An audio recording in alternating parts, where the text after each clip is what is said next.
Well, I just told our guys that,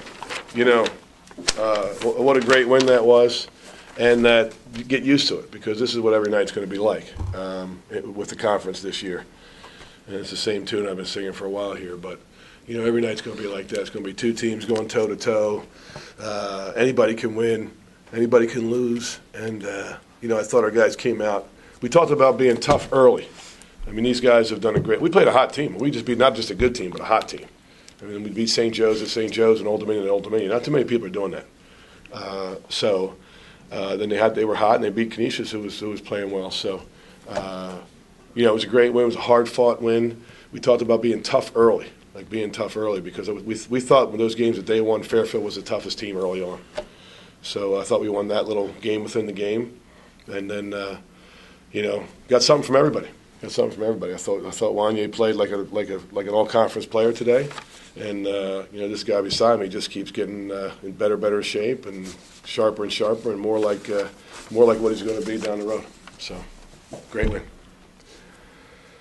Well, Juan'ya, what is it in Fairfield?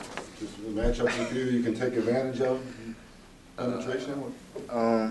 Just being aggressive from the start. My coach always tells me to be aggressive with my shots and making plays for my teammates. What about them in particular, though?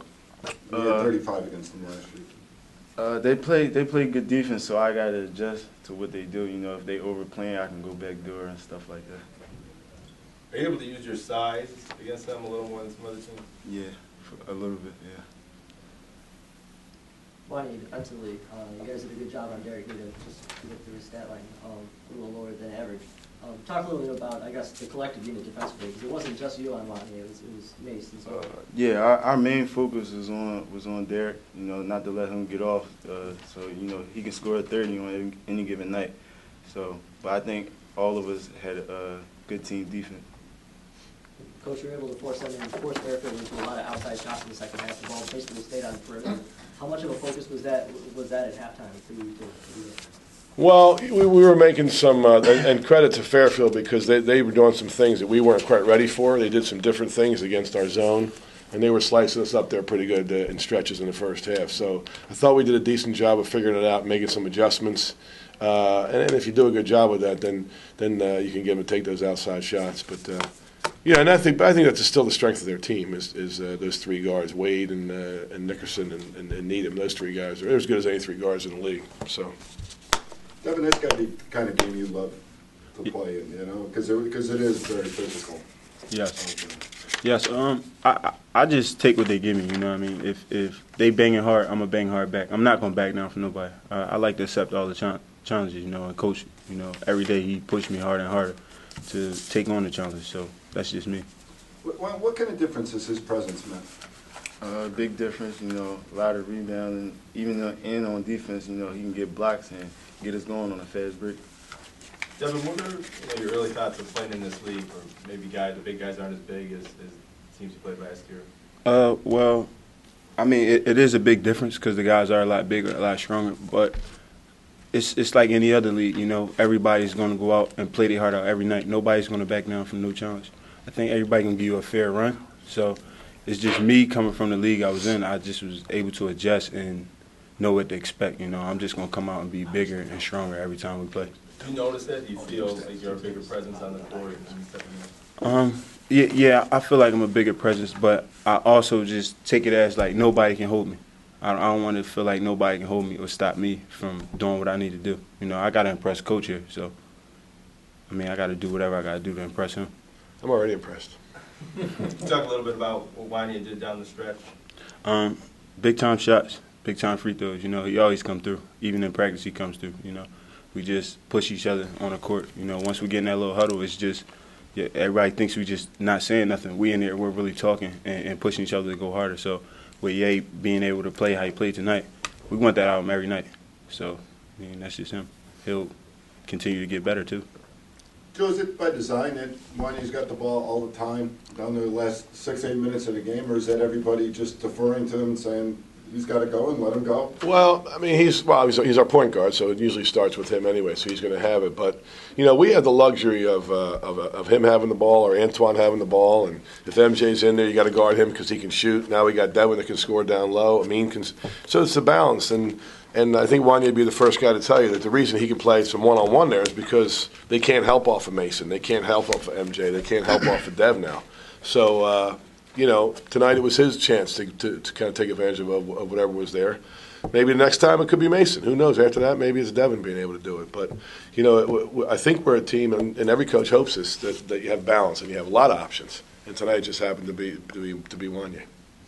Juan'ya, what went through your mind at the end when you almost had a free throw blocked at one point?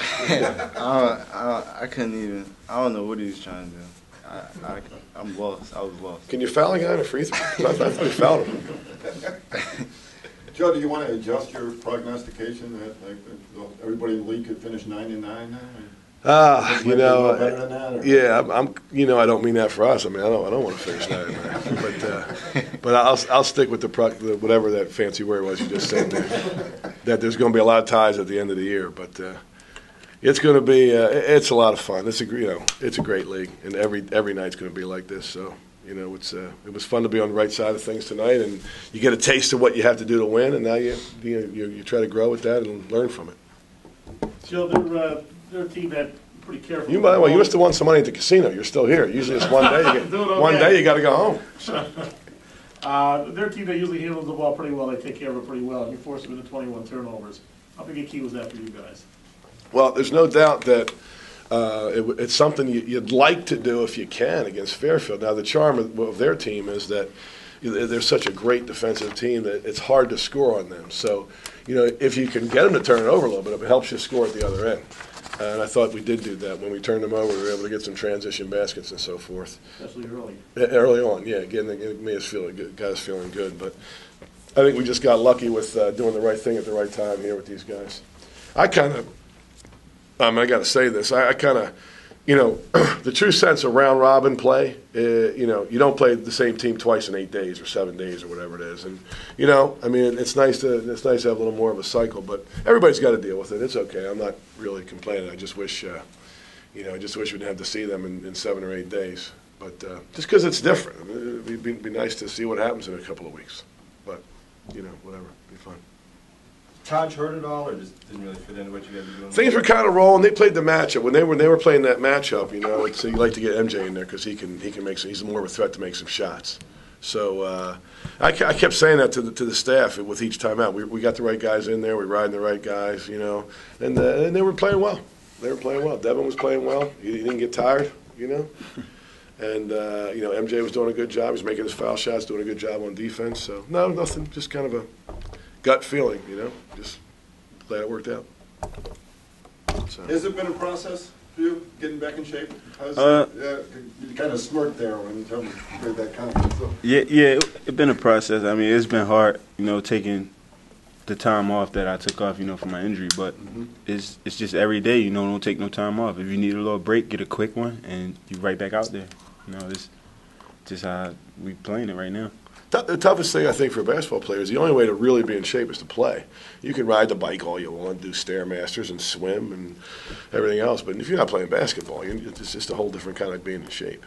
So, you know, we just got to get them to not order 3 orders of bacon for breakfast when we have pregame day. So.